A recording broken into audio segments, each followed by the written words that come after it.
everyone, this is Dr. Carmen Bryant. Welcome back to my YouTube channel, and thank you to all the new subscribers that has joined this tribe, and you're finding something that is pertaining to your situation, whether it's you coming out, you're trying to get more information to come out, you have come out and now you're recovering from, or you're trying to figure out what is going on with this individual that I'm with. Something is not normal, something is not right.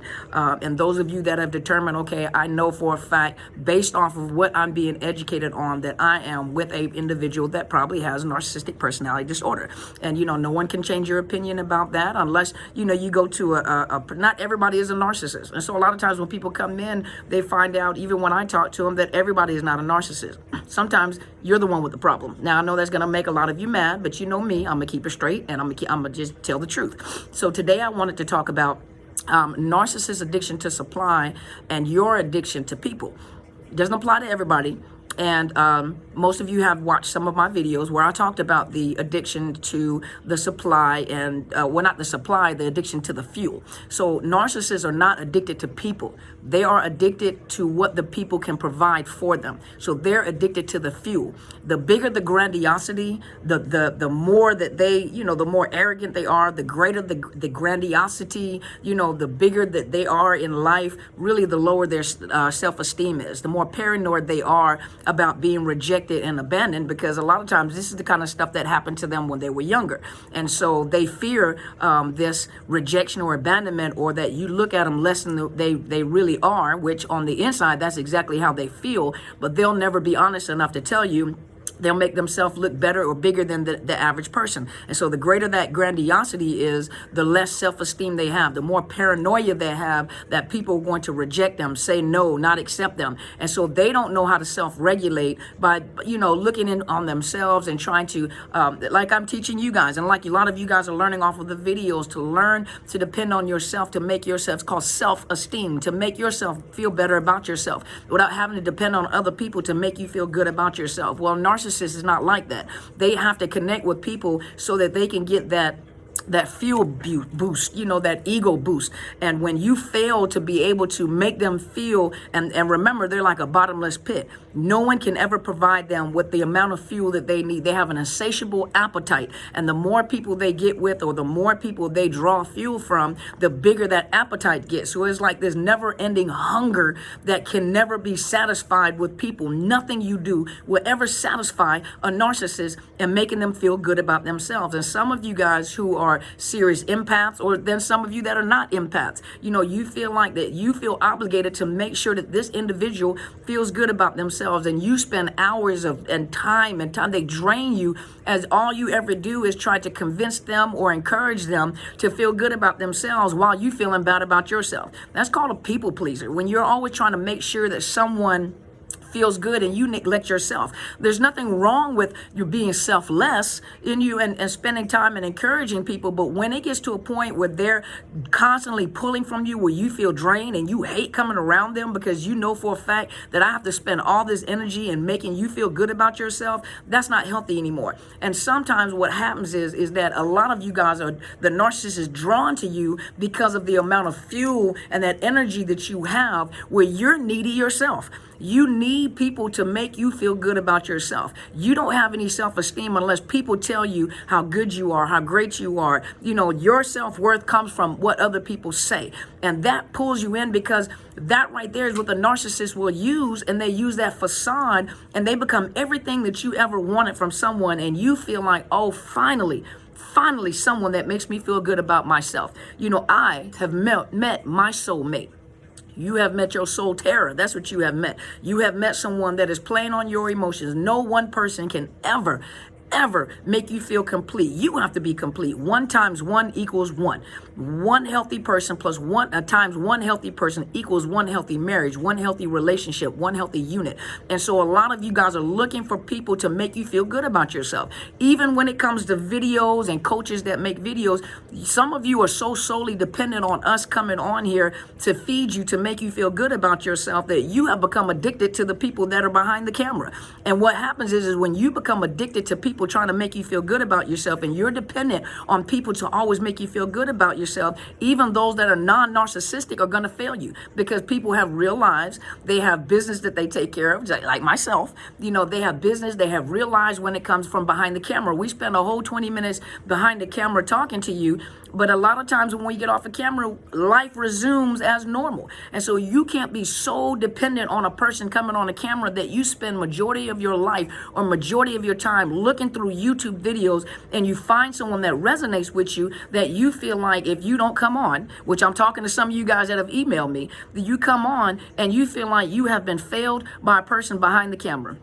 People are going to fail you. Even people that are not narcissists are going to fail you, because they have life, they have other things that they do. And so you have to watch yourself. You have to work on your own self-esteem. These videos are just, with people that are on there. Some of them are coaches. Some of them do it for a business. This is how they market themselves. But when you become so dependent on a person coming on and they don't come on, or if a person doesn't come on as you want them to come on, and then your self-esteem is low and you feel bad about yourself because you're so dependent on that person talking to you, then you already know you need counseling. You need more than just a video. A video or a person coming on a TV screen or whatever is not enough to deal with the hurt that you are dealing with. This is very impersonal. For some of you guys, and I love it because some of you guys are really getting something out of it. You are, and you're building yourself, and you're growing, and you're learning. And some of you come on from time to time just to check in, just to see what I have to say. But a lot of you are not really dependent on the videos anymore. That lets you know that you are growing. But those of you that are so dependent on these videos, you need additional help, because these are not meant for you to become addicted to. And some of you guys have become addicted to the camera, have become addicted to the people behind. And these are real people, normal people. And this is every coach that's on there. No, normal people that have normal lives. They do not know you personally. And so to feel like you've been discarded by a coach that's on a camera, that lets you know that there's some deeper issues that you need to work on. You really need to get to counseling. You really need additional help. These videos are only to help undergird you and to help support you in your process between the times you go see the counselor. That lets you know that you have a people addiction. Now remember, the narcissists are addicted to the fuel that people provide. They have a low self-esteem. And a lot of you have a low self-esteem, especially when you come out of a relationship with a narcissist, and especially when the wounds are really, really fresh and you are really, really sensitive to being discarded, to being, all of a sudden, everybody becomes a narcissist. Everybody is doing the exact same thing that the narcissist is doing. And so a lot of times you'll sabotage good relationships because you're very sensitive. You're triggered. A lot of you have post-traumatic stress or complex post-traumatic stress. So, and sometimes people get the wrong impression of relationships. They create a different type of relationship with people that is not actually there. And so people that are good to you, people that support you, counselors, especially counselors, because counselors build a rapport with the people that come into their office, and you come in and a lot of people feel you're my best friend. That's actually not true. As a counselor, we're not your best friends. We are professionals that are helping you, and we're hoping to guide you to autonomy, to help you so that, because one day you're not going to be in the office, and then a lot of people feel like, well, you're going to discard me, you're going to leave me. It's never meant to be forever, and so when you start feeling like that, that lets you know that there is a problem. You are addicted to people. You are addicted to the worth you feel when people are talking to you. Sometimes you yourself there's a misconception of the relationship. There is a confusion of the relationship.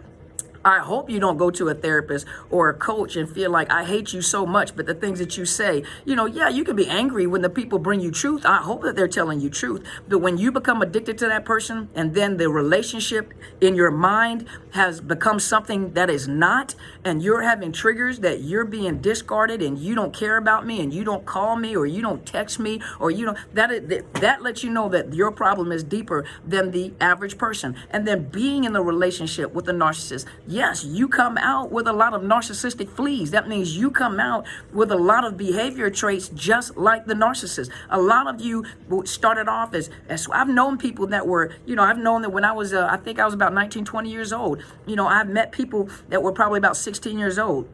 16 years old, and I remember they were just as sweet as they want to be, just as sweethearted, and got with a narcissist. And I saw them years later, and they became hard. They were still sweet. They were hurt, and so they had this hard shell. They were still beautiful. That you could tell that they were still a sweet individual, but they were so hard and so broken that they pushed away good relationships. They sabotaged good relationships because they were always on guard that before you hurt me, I'm going to hurt you. Before you discard me, I'm going to discard you, which actually messed up their relationship. That's why I'll tell you guys, it's not good to get into a relationship as soon as you come out of a relationship. When you go, a lot of times you guys are going to be triggered by people that you meet, because some of these people are going to remind you of the person that you've been with.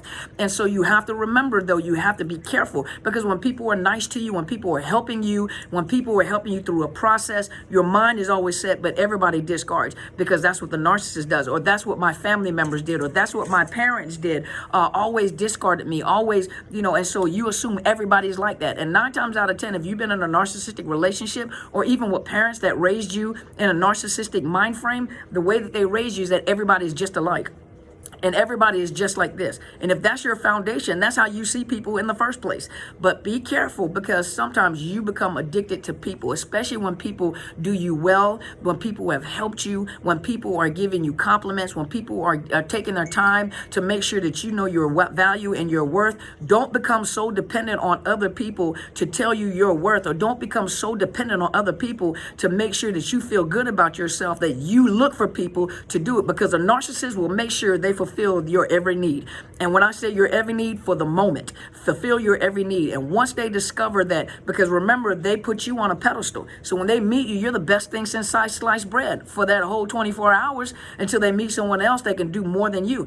Some of you guys are actually still in the relationship. You're addicted to the narcissist and can't leave, don't have anywhere to go, but you're tired. You're so tired to a point there's nothing that they do that will impress you. They know that you have kind of withdrawn from them, and they're not really concerned that you're leaving, because you're addicted to them and you won't leave. But the thing is, from time to time, when they start losing that power and authority over you, when they start losing that control over you, believe it or not, some of you would say, for example, some of you guys may have, Hollywood crushes. Say some of you guys are attracted to Jennifer, whatever your flavor is, Jennifer Lopez, Angela Jolie, is it Jennifer Aniston, Beyonce. Some of you are attracted to, is it Elba Idris or Idris Elba? Elba Idris. Some of you guys are attracted to him. Some of you guys are attracted to the guy that plays, I can't think of his name, that plays the 007, plays James Bond, the British guy. Some of you guys are attracted to a Brad Pitt. Some of you guys are attracted to a Morris Chestnut. Whatever your flavor is, whatever your flavor is. And let's say you've always had a crush on them. That was always your childhood crush. And so you grew up watching them, and they were just sexy to you. You just loved them. Do you know that the narcissist watches you and watches what you're attracted to? And when they begin to feel like they're losing that, when they start love bombing you again, even in the relationship, when they feel that control leaving from them, and you are distancing yourself, or you may be preparing to leave, and you're preparing your mind, so you distract yourself by just gawking at someone that you think is just gorgeous. Do you know that narcissist will look to see? Remember, they will try to destroy anything that you are affectionate about. Anything that you love and you feel more affectionate for than them, they'll try to sabotage it. But how can they sabotage a Hollywood crush, right? And so what they'll do is they'll actually, if you watch them, they'll actually start looking like the person that you're attracted to. Say you're attracted to Jennifer Lopez. All of a sudden, you notice she starts dressing like her, doing her hair like her. Now the difference is Jennifer Lopez, beautiful shape, beautiful body, and you're looking at this individual and you're like, do you know that you look like a biscuit case, that the biscuit has oozed out the top of it? You may be looking at who's the guy off of James Bond, or you're looking at and they're in these, how they wear the suits now, like back in the 50s, like the Temptation used to wear the skinny jeans. They're wearing the skinny pants, and you're looking at this guy who's trying to dress like somebody you have a crush on, and you're looking at them, you're tearing that suit up. You look like a pop biscuit with a muffin top. And then remember, they don't age very well. So you're looking like, do you know that you're stuck in a time warp somewhere? And they're trying to look like the person that you're attracted to love bomb you back, whatever it takes. But that lets you know how low their self-esteem is. That lets you know how they don't, there's nothing about themselves that they like in the first place. But you wouldn't know that because of that grandiosity, because that narcissistic, behavior. So a lot of you can't see it. And a lot of you are like, oh, they've been hurt. So a lot of you empath have to watch yourself. They're hurt and it's not time for me to go and you know, what if, and I've got to stay in this relationship because everybody has hurt this individual and I don't want to be one of those. That's how they get you. And if that's where your sensitivity is, that's what they'll play on. That's what they'll play on. They'll play on that empathetic, those empathetic feelings. They don't have empathy. They don't have cognitive empathy. Emotional empathy. They have cognitive empathy. Cognitive empathy meaning they understand how emotions work, so they know how to manipulate the emotions. But they don't have the feelings of bonding with people. They don't bond with people. They cannot bond with, because whatever has happened to them has cut it off. You know, they have cut it off because it's too dangerous. So even when it leaks out a little bit, they're going to pull it back. You know, one minute they'll tell you, because if that's what you want to hear, they'll tell you, I recognize my behavior and I'm so embarrassed about it and I want it to change. I don't want to be like that. In the next sentence or the next time you talk to them or the next day that you see them, it's like they totally didn't say anything, like your behavior doesn't line up with your words. Their behavior never lines up with their words. Their behavior never lines up with their words. Actions speak louder than words. What comes out of their mouth is not the behavior that they have. And if it is, it's very short-lived because they want something from you. They're trying to bond with you. They're trying to control you. They're trying to get you addicted. And so hopefully this has helped you today. Hopefully this is giving you guys more awareness. You know, you guys stop put your eggs in one basket. People are going to disappoint you because everybody is human. And when I say human, I don't mean the narcissist. Well, they're human too, but I don't mean the narcissist, you know, because the narcissist, those are the traits that they have. And they're very, very malicious and malignant in general. They're malignant. But when you're dealing with human beings in general, people are going to disappoint you. But when you are grounded and rooted and when you find your own self-worth, nobody can tell you what your self-worth is. I have yet to see a Maybach or a Phantom Rolls Royce commercial, because they understand the value of the product that they create. They don't have to advertise it. They understand the value of what they have. And when you understand the value, your value, that you are precious. I don't care who thinks you're cute and who thinks you're not. I don't care. Everybody doesn't like everybody. It's just the way it is. Everybody's not going to like you. Okay, so what? You're still paying bills. You're still living life. Okay, so you just are not in the circle. Some people are meant just to be acquaintances. Some people are just meant to, they have a purpose in your life, and whether it's in the job and to get a job done or whatever, you know, people play. You have to understand where people play their role in your life. And once you understand the role that people play in your life, you're not going to expect more from them than what you expect. Everybody's not your friend, and everybody is not meant to be the person that rescues you all the time. I'm sorry, I'm trying to do something on the computer at the same time I'm talking. It was very distractive. But hopefully this has helped you guys today. Thank you guys so much. I'm getting prepared for the conference this weekend. It starts on this Friday. The 14th, doors open at 5 o'clock. Those of you that are in the area, please come out. You got Real Talk Kim that is speaking on Friday. It's a red carpet event, dinner, comedy, music, entertainment. And this is for the Valentine Day weekend. And then on Saturday in the morning, you'll have, I think you'll have Real Talk Kim and the couple, I can't think of their name. I am so embarrassed. I'm sorry. But you have the Flowers. There you go. You have Real Talk Kim and the Flowers, where they're opening up to meet and greet, where you can ask questions. And then there's going to be lunch. And then after that, they've got workshops. One is for the men, the kings, and one is for the queens. I will be speaking at the females, the women, the queens workshop. And so for those of you that are not Christians, that's okay. Get the principles out of it. It is a ministry. It is Oasis of Grace Ministry who is hosting the event. The Honorable Pastor Frank and his beautiful, lovely Queen Lady Doris Gayway, and they are hosting the event in Bellevue, Washington, at the embassy. It's the Hilton Embassy in Bellevue, Washington. So please come out. If you can't come out on Friday, come out on Saturday and come join us. I would love to meet some of you guys. Whoever comes out, bring your book. I'm going to try to bring some books with me. Make sure I got my box. Bring some books with me so that if you want them signed, I will sign them for you. And I am so looking forward to meeting some of you guys. If you can't make it out on Friday, I hope you can. You want to see the whole event. You know, you want to be at the whole event. If you can't make it out on Friday, at least come out on Saturday, and I believe it starts at 8 o'clock. And then there's a break, I think, at either 1 o'clock. There's a break at 1 o'clock, and then after that it resumes, and I will be speaking in the afternoon at the workshop with the women, with the queens. And so please come out there and support. And if you have not already, please subscribe to my YouTube channel. It is Dr. Carmen Bryant, Overcoming Narcissist Abuse. Also, and hit the bell so you know whenever I come on. Some of you guys have been having some problems with the alerts. I know I've had some problems with other people that I watch, sometimes with my mentor, where the alert doesn't come up. If you want to, just unsubscribe and then resubscribe.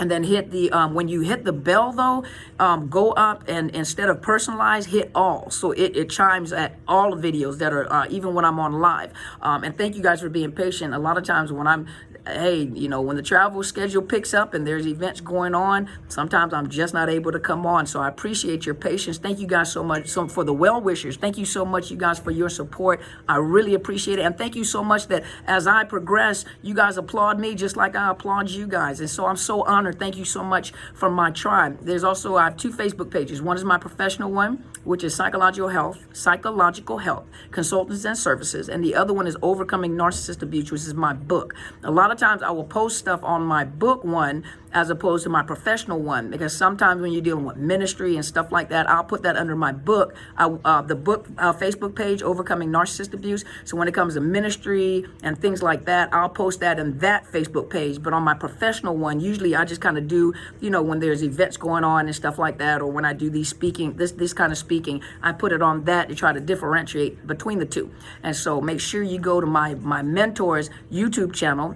It is Helen Sadler, Destiny Helper, and she brings the narcissist abuse perspective and what's going on from a spiritual and biblical point of view. She is the presiding prelate of Into His Chambers Global Ministries, meaning that she is a senior pastor, and she's Apostle Helen Sadler. You can find her on Facebook, Apostle Helen. I believe it's Apostle Helen. If you go, or Into His Chambers Global Ministries, but usually you'll find her on Apostle Helen. If you go there, you will also see the services, because they do record the services, and the services are live. So you're welcome to go and watch her when she is in service. It's Thursdays on Bible study and Sundays for church, if you guys are interested in that. If not, you can just go to her YouTube channel and she'll provide you information from a spiritual perspective. You also have the Honorable Bishop R.C. Blanks that talks about narcissist abuse. You have other people like Melanie Tonya Evans. You have people like Angie Atkinson. You have Associate Direct with Quinn Holiday. You have people like Dr. Les Carter. He's really good. Dr. Ramani, is it Ramani or Ramani? I think it's Ramani. She's a professor, and so she brings it to you from a point of view, from a professor's point of view when she deals with it, you know. But all of them are very good, you know, and educate yourself. And remember, just don't depend wholeheartedly on the people that are behind the camera. These people are human beings. Some of them could, I don't know the ones that I'm talking about. Now, I know not the ones that I'm talking about, but there are people that are making videos that are absolutely 100% narcissists. And when you watch those videos, they give you good information, but does it really help you to be free?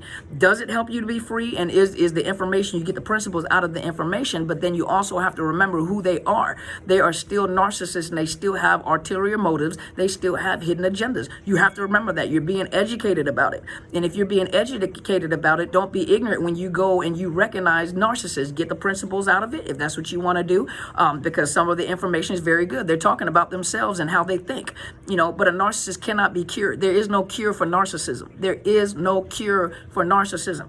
There is no cure for narcissism. That is a very distinguished, very intermeshed, you know, personality disorder, dysfunctional personality disorder. There is no cure for it. Remember that. There is no cure for it.